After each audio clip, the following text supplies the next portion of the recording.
Welcome to the College Knowledge Podcast, sponsored by the College Planning Network and Paradigm Financial Group. Whether you're searching for that right fit college, applying to college, or figuring out how you're going to afford it all, you're in the right place. You'll hear from deans, admissions counselors, student athletes, and scholars from esteemed universities and colleges around the country. We'll dig deep to uncover their insight and unique experiences. So whether you're a student gearing up for college or a parent with college-bound kids, sit back, relax, and listen. Like you, we have lots of questions. Our guests have the answers, and we're excited to share them with you. Let's get started. We want to help. Send your questions to info@collegeknowledge.net. These can be about college, finances, careers, and anything else you have questions on. Hey, everybody, welcome back to College Knowledge. I'm your host, Dave Kozak, alongside my co-host, Mr. Joe Kearns. Dave, always good to see you, sir. Likewise. Dave, did you know that there is a statue at Harvard out front that says John Harvard, founder, 1638? I did not. Okay. But did you know that the statue isn't actually John Harvard because there's no known pictures or photographs or paintings of his actual representation? So it's actually a student that was there. No. When it was created. Did you also know that Harvard was actually founded in 1636? And when it was first made, it was known as the New College and wasn't actually Harvard. So all three facts on the Harvard statue are known as the three lies of Harvard. Stop. I did not know. Harvard's in the news for other lies now, but we won't get into that. We won't. All right, so on with the show. Joe, always a fascinating fact coming from you. Today we are honored, and we have a distinguished guest from the University of Westchester, the founding director and professor of biomedical engineering, Dr. Tongping Huang.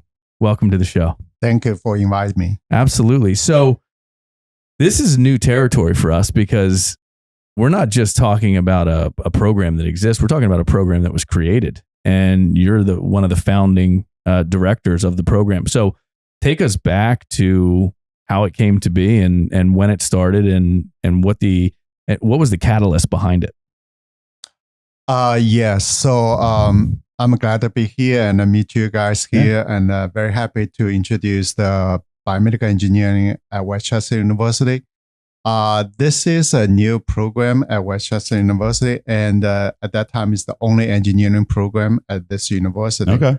The program started in 2019. That is the first year we accept the student into the program.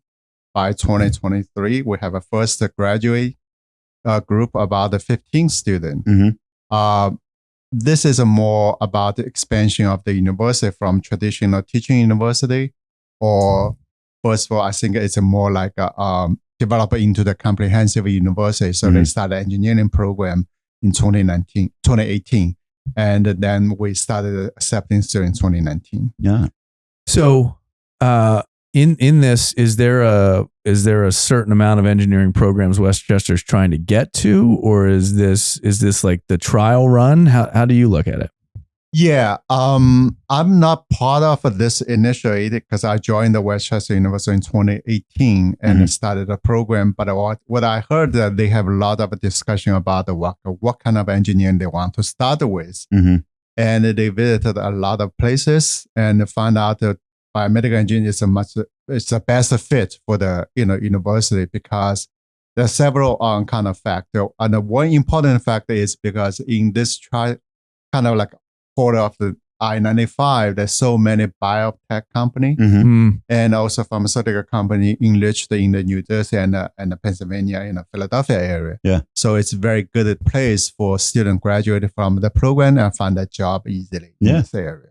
Yeah, I mean, you think about it, it's a great business decision for the school too, because you're feeding those areas and it makes sense that way. So walk us through how you got into biomedical engineering, how you became a professor, and then how you ended up being a pioneer at Westchester. Yeah, that's an interesting question. I never think about it. I will be in the biomedical engineering. My college degree is in the mechanical engineering. Okay. And my college degree and my master degree is more focused on the cryogenics. Okay. What is called like a lower temperature is a minus 120 Kelvin temperature. So 120 Kelvin. So it's more about the liquefy natural gas Mhm. or even hydrogen to be used in the industry or even in the the space craft. Yeah. So this is a very fascinating area. But I also doing some research in the cryopreservation. Cryopreservation, some like cells, organs that can be transplanted into living things. You know. So this is more about changing my perception of my area from the beginning of the cryogenics. Now I use this into the living things. And it's more involved a scientific term we call the mass transfer. Because when you preserve a cell into the lower temperature, especially in the like a liquid nitrogen temperature, there's a lot of ion transformation between the cell membrane. So there's a way we call the mass transfer phenomena involved. And then I work in a hospital, and they have some project related to artificial kidney. And artificial kidney is involved a lots of mass transfer. And now I'm in that area. So that's why move me from mechanical and then for the biomedical engineering. And as you can see, maybe we can talk about this more in later time. Biomedical is really a bridge between the engineering and the biology and health science. So it's a good way to use your knowledge to solve the problem in the medical field and put the people into their normal life if they get some diseases or hurt some injury. So let's talk capacity of the program at Westchester. You graduated your first 15 last year, right? So congratulations. It's a success. You got it done. What are you guys, how many are you accepting into the program now? And is it expanding in the biomedical field? Yes. So I think we can accommodate at least right now more than like 80 students per class. Okay. So right now we still have a lot of room to accept more students. I think more is about the student perception of the Westchester University. That's why we start the engineering program and let them know that the engineering program is available at Westchester University. And compared to the other university, Westchester is a very community service university, and it's also tuition wide. It's very attractive too. Yeah, no, and when Niall, our producer, said, "Hey, we've got founding director and professor of biomedical engineering at Westchester," I said, "Wait, what?" and I've lived here my whole life, and so I didn't know that. And again, it's new, but I think it's phenomenal, especially in the state system, because you're expanding. And I this is stereotype, and I don't want to go there, but I'm going to. Westchester's been a teaching university. It's been nursing. It's been those things, and even nursing is more recent at Westchester. But breaking that barrier and bringing in the engineering is huge, I think, and it sets a different tone for what a state university can be. And that's not to again starting to compete with the Penn States and the schools like that. And for anyone listening, right, the difference between a Westchester and a Penn State is the actual funding mechanism and the size and scale of the institution is different. So Westchester University is owned by the state of Pennsylvania and handled through the state government. Penn State's tied into the state government by all standards, right? Yeah. But they have sort of their own charter and sort of the land grant mechanism, and it's a different beast. So I think it's phenomenal. When you're attracting students, what is there a common characteristic of student that looks into the biomedical engineering? I would say yes or no. Well, at least the kids, they like engineering, biomedical engineering. I always talk to the kids, talk to the parents, say that, hey, biomedical is the best engineering field. Not because I am in the biomedical engineering. That is because biomedical engineering is a combination of the engineering and the biology. Yes. So if the kids, and usually the high school kids, they don't know what kind of engineering. Yeah. Sometimes they say, hey, I want to go to the engineering, but they don't know where they want to go. Mechanical, chemical, civil, or electrical. And then I would say, hey, biomedical is the best because biomedical engineer not only combine the engineer and the biology, they also have the focus more in the physics, more in the mechanical engineering or electrical engineering and the chemical engineering. For example, mechanical engineer, if you are interested but you also want to help people, for example, people have some, if they injured from car accident and lost their limbs, or in the comeback, we see a lot of people. And if you want to put the people back into the normal walking or do some activity, certainly you want to build a prosthetic limbs for them. And I think this is more focused on the biomechanical side of biomedical engineering. And we have a special course called the biomechanics, which is all dealing with the movement of the bodies, build some device for them to work. Or if we said, no, I don't want to do that. I'm really interested in, for example, nowadays we have like a computer, brain-computer interface.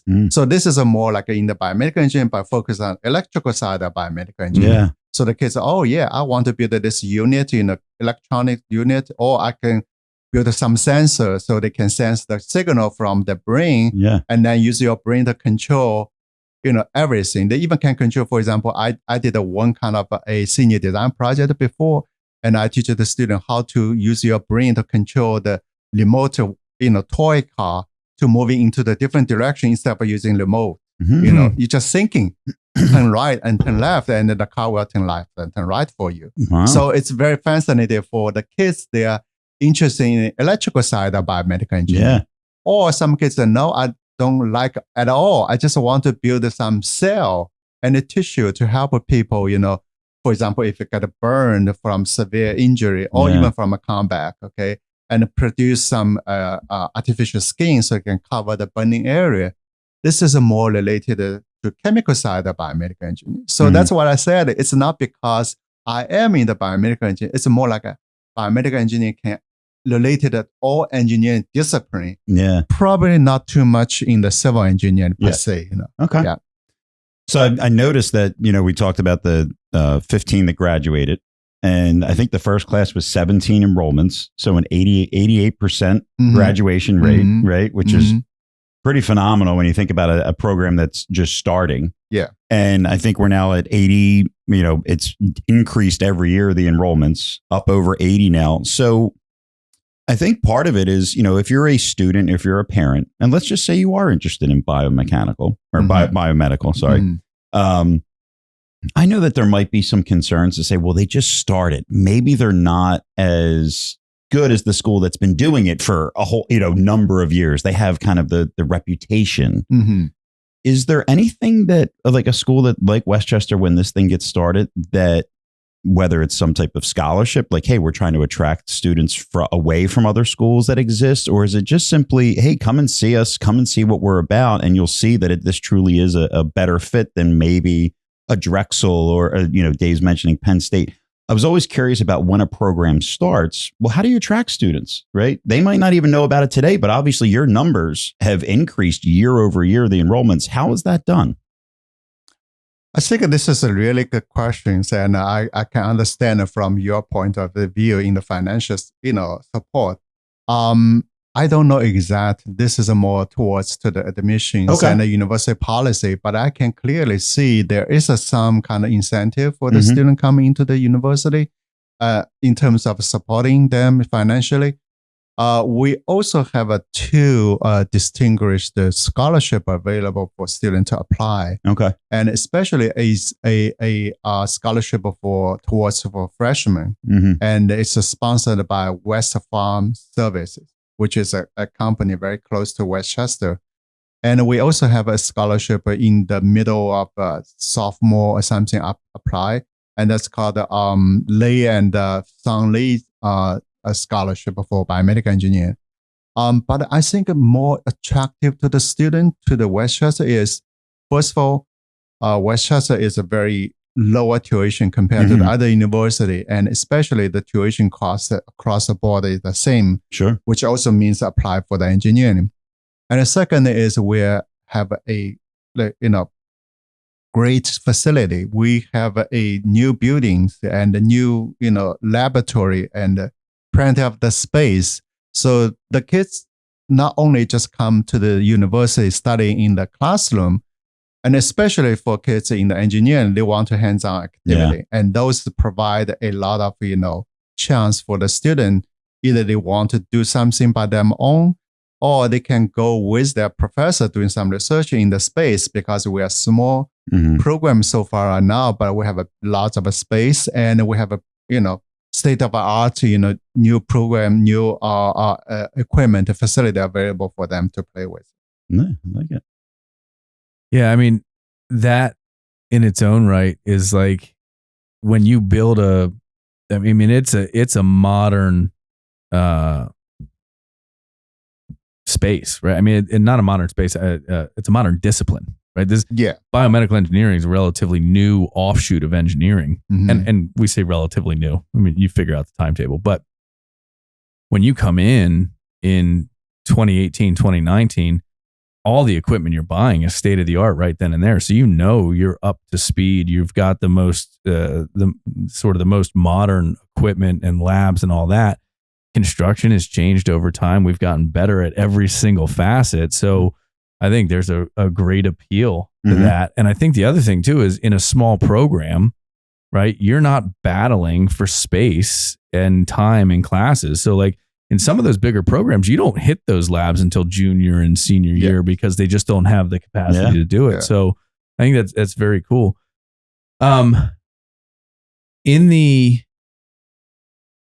Is biomedical engineering, and let me reframe this here. Oftentimes we hear people, they want to do dual majors and they want to go out and they're overachievers. They've been overachievers their whole lives. Is biomedical engineering the type of major where you could do a minor or you could do a secondary major because of the rigor of the curriculum? Yes, I think I'm glad you brought this.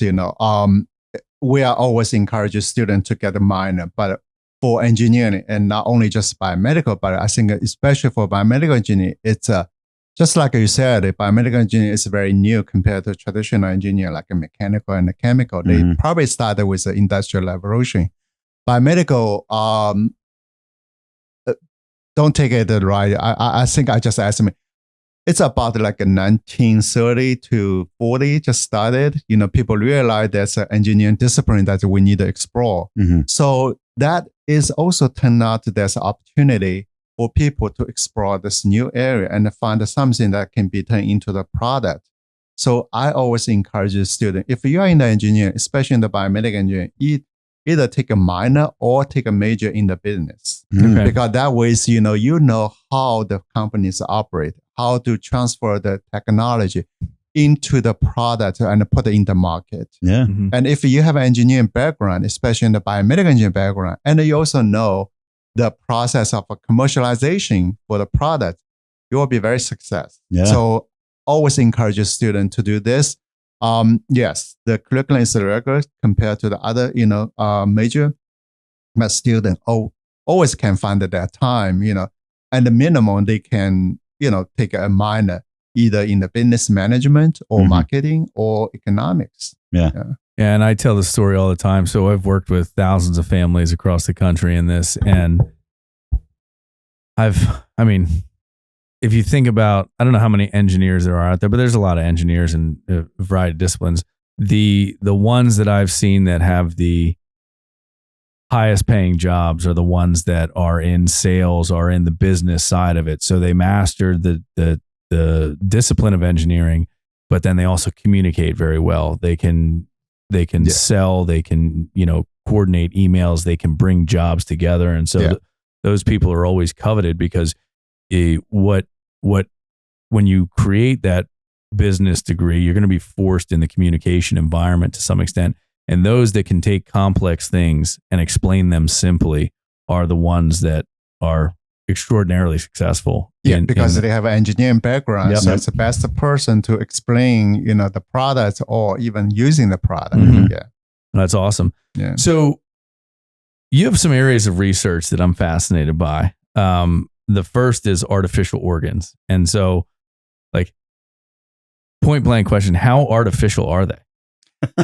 Yes. So this is a very interesting and I would like to talk more, but I want to keep my, experience shorter. So my focus is artificial kidney. Okay. So just give you some background of what is artificial kidney and why we use artificial kidney. We know every person have two kidneys, and the function of the kidney is to remove the toxin that's built up inside your body. For example, if we drink, we eat every day, and we need that nutrition, but we also need to get the bathroom to get this, things out from your body. And the kidney inside your body is just like a filter.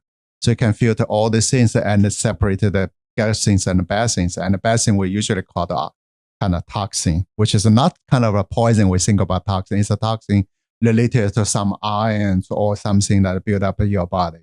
So the kidney is really working for us 24/7. Mm-hmm. But for some reason, for some people, maybe genetically, the kidney get into the failed stage. And if the function remaining like 10% of the kidney, then they have to go to dialysis center, which means that they're going to use on the artificial kidney, which is an external device. It's not implantable. And the machine will draw the blood from the patient and going through this device and go back to the patient. And this process will take 3 to 4 hours. Mm. And those patients need to go to dialysis center 3 times to 4 times a week because their kidney not functioning. So they will not work for them like a normal people 24/7. So that's very painful process and also limited their, mobility and working ability too, because they have to go there 3 times. So my research is more focused on how to develop an efficient filter, either can shorten the time or can eliminate the toxin from the blood more efficiently so that it can back into the, work normally. Or my ultimate goal is to find a device that patient can carry with them so that can do it for them 24/7, just like normal people. Obviously, this is a long way to go, but we're approaching for that direction too. The second part of my research is also in the cryopreservation, just like I mentioned in the beginning of the our talk. It's more like a preserve the cell and the tissue in the lower temperature. And we are very successful preserve the cell in the lower temperature. And as you can see, a lot of places they have the production, place which they can preserve the sperm in a very lower temperature, liquid nitrogen, and it can be used for later time too. This is very helpful if we can preserve some small organ, and then we can transfer from one place to another without any problem. And ultimate goal is also preserve the whole body. So if we can preserve the whole body, for example, somebody get some, severe disease that cannot be cured at this moment. If we can preserve the whole body till the technology developed, and then deworming them and do the whatever the treatment is possible. Obviously, there's some ethical issue related for that too. But from technical point of the view, we try to do better for the life of the people. Got it. Is there a capability to grow a kidney from tissue samples or things like that? If you didn't know, we're on Instagram, Facebook, Twitter, and LinkedIn at Elite Collegiate Planning. Make sure to share and tag us. Well, so right now there's a lot of approach from different angle, from engineering point of the view and from biology point of the view. So what you just describe is more the job that there can be done by the biologist. They want to find something. Yes, to answer your question, yes, but it is a very, very baby stage or infant stage. I would put this way, to grow the kidney from different places. Obviously, this is a growing of the organs also involve engineering aspect too, because you have to build a device to put this growth into a certain environment. Because it's not like the organ or the cell, they also need the nutrition. They also need the breathe. They also need the oxygen or kind of things, and the temperature control and the moisture control too. So those devices are very critical for growing any kind of organs. And engineering were heavily involved in that aspect. Got it. fascinating. It's like Demolition Man. I mean, I'm going through all the science fiction movies, and it was funny. I was just thinking about when you were talking about some of these artificial, organs. What was that movie, Repo Men?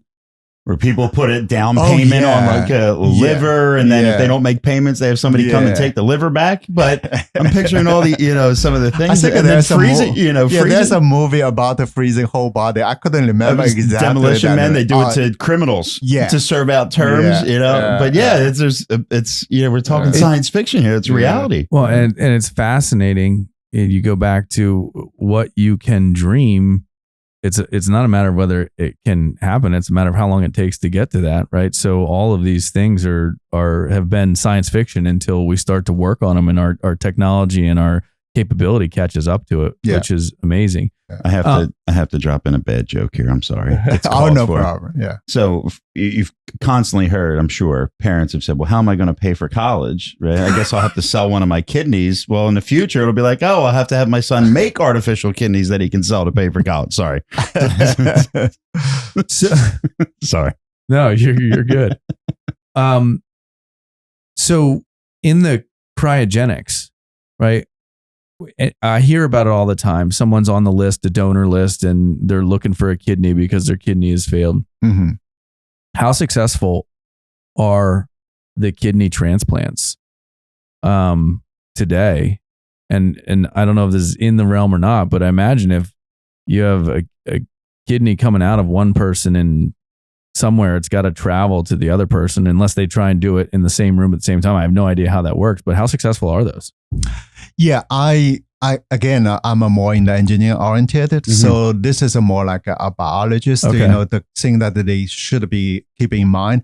But what I heard and what I learned from kidney transplant, again, let me put back the topic again for the artificial kidney. So artificial kidney is kind of the middle way for the kidney transplant. Mm-hmm. So we know a lot of, kidney patient, they are waiting for the donation from, but it's not always available. Yeah. So what they can do? If they don't do the dialysis, they're gonna die. Mm-hmm. So the dialysis provided a way that can be sustain their life before they get the kidney transplant. Got it. So it's the intermediary piece. It's the intermediate, mm-hmm. and the technology developed at a very early time, and at that time, the artificial kidney only can support like 1 year or 2 years, no matter how good it is. But now, if the patient rely on artificial kidney, they can have their life for 10 or 15 years. Mm. So provide a more time, for them to get the donation, because kidney donation is not just a donor. It's also the match. Mm-hmm. If you are not matched, then you cannot have the kidney transplant. Yeah. And if you have the transplant, sometimes it's failed in the middle way. So you have to wait for another several years to get the transplant.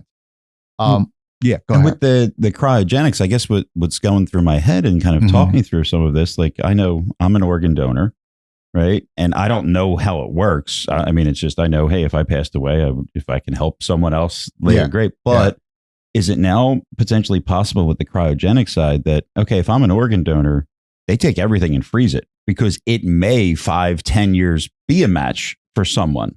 I don't know if that's how it's actually done, but is that kind of what we would get to so that you don't have to wait? It's almost like there's a storage facility with, what do we need to match you up? Oh yeah, we have 4 of those. You're good. I mean, but is that kind of the thought process that definitely one of this kind of a consideration. The other consideration is if the organ transplant from across the continent. Mm-hmm. So there's no way just put it in the room temperature. Sure. Right now, just answer your first question about the kidney transplant is not just, besides you, but even if you're from the West Coast to the East Coast, they're still okay. Keep it in the refrigeration temperature. Do not need it to be cryogenics temperature. Mm-hmm. They still can transfer. The kidney can survive. I don't know exactly the hour, but can survive for a few hours, fly from the West Coast to the East Coast, there's no problem. But if it's across the continent from like Asia or Africa, mm-hmm. or from Europe, how do you do that? Because your match can be everywhere. Yeah. So that way, you would provide the tools can preserve the organ in the good condition and still be survive when they transplant. Nice. Yeah. Okay. And also for the storage purpose, just like you said, nowadays, if this technology is available, then you can store everywhere, anytime, and it can be used for the later time too. Yeah. But there's a lot of technical barriers. Sure. That's why we need a biomedical engineer working on that, know? Yeah. Yeah, no, absolutely. Yeah. And it's funny too, because I've talked a lot in different episodes and different engineering specialties that we've discussed. And, the way you look at the big five historically, your chemical, your mechanical, your electrical, your civil, I'm missing one. Biomedical? That's the big one now. But, okay. But no, so like you had your original kind of engineers. And so like even when you were talking about, let's say the 1930s was when biomedical actually started, it was probably some form of either mechanical or electrical. And eventually they got so far along that it created this other engineering kind of major subject to dig into, and then it progressed so far, and there's offshoots on all these engineering things. Mm-hmm. But it's fascinating to me that biomedical really ties into each of the ones, as you said, from you've got your mechanical to talking about prosthetics, and chemical about cell regeneration and cell protection, and so it's a really encompassing major with all of the other engineering, the original, we'll call them the OG engineering majors, right? Okay. Yeah. So in biomedical specifically, are you taking like your mechanical classes, your chemical engineering classes? Are you taking each of those along the way to get to that? Yes, I think. Let's put it this way: yes or no. Okay. For kids, and this is just advice for the student prepare for the engineering, no matter what kind of engineering they want to go. Okay. Engineering is built up on science and mathematics, especially in the calculus and the physics and the chemistry. Okay. Not engineering will be the same, but they have some very basic kind of foundation they have to learn. Okay. So in our curriculum, and in most of our engineering curriculum, the first year is almost a science foundation, which means they have to learn physics, calculus, and also some major must learn like a biology, for example, biomedical engineering.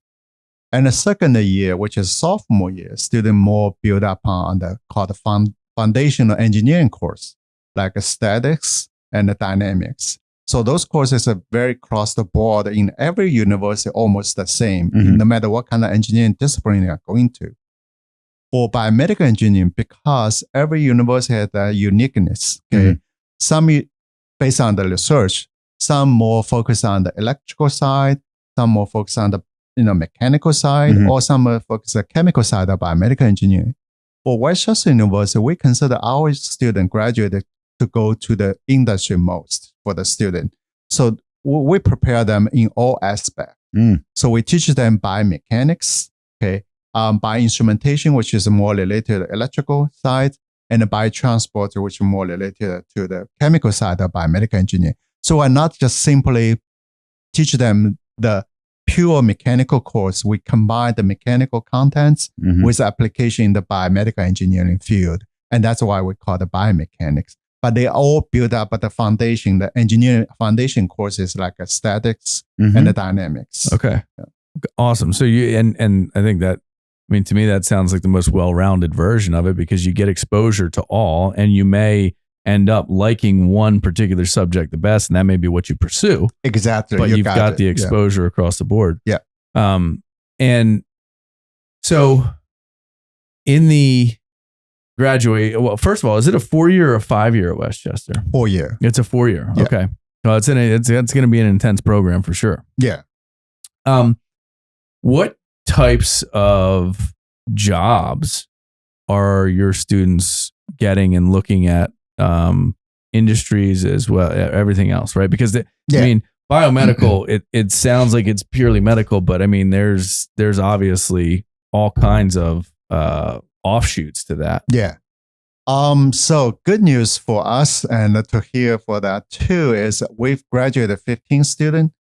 One student, I'm not sure, but all the students find a job already, or even go to the graduate school. Okay. So about like a 3 student graduate school and 1 student go to the medical school. She is in the preparation for the medical school because she take 1 year to the called the baccalaureate program. So she is going to the medical school. Most of the students go to the industry working in the engineering firm. Okay. So they are more engineering oriented, not medical oriented. Okay. So in other words, our students, so that's why the program is still designed for most of the university in the College of Engineering, School of Engineering instead of in the science. Because we are heavily relies on the engineering, foundation. And overall purpose is to solve the problem in the biological field or healthcare field. So they need an engineering force to solve the problem. So yes, most of them work in I believe one student working in the service, kind of an engineering service in the hospital. There's a lot of equipment, need an engineer to work on that. And two of them working in some of them working in the direct industry manufacturing or laboratory aspect. Because if you develop some medical device, you have going through all these tests.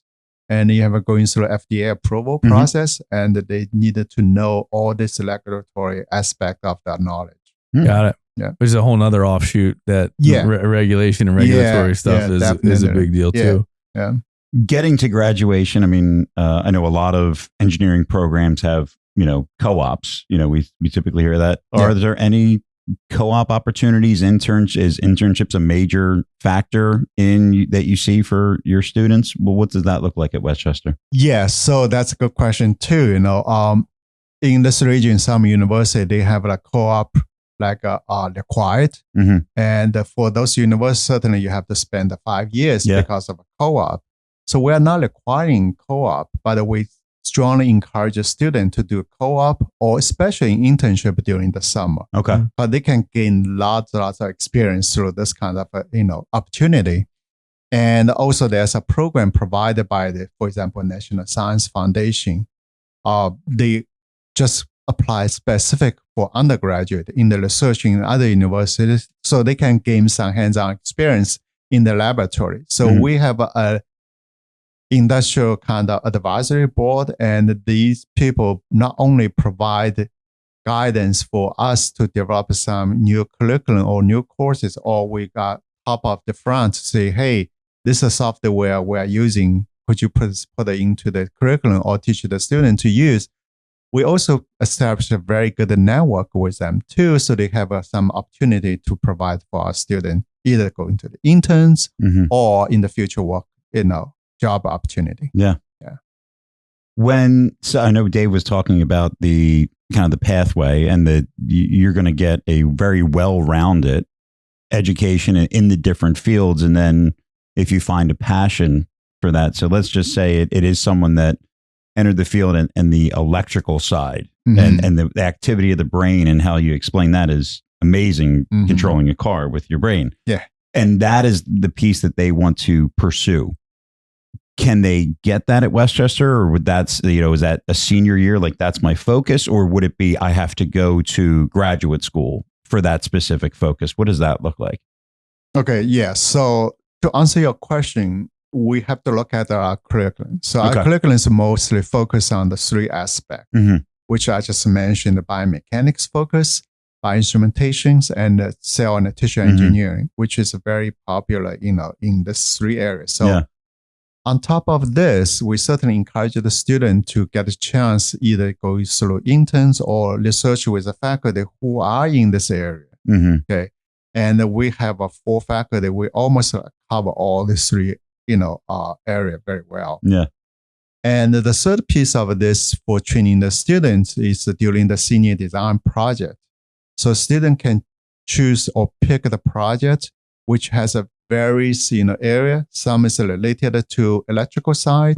For example, my senior design project this year is very interesting that the student want to develop some algorithm so they can get a signal from the patient or from the regular people to assess the anxiety level.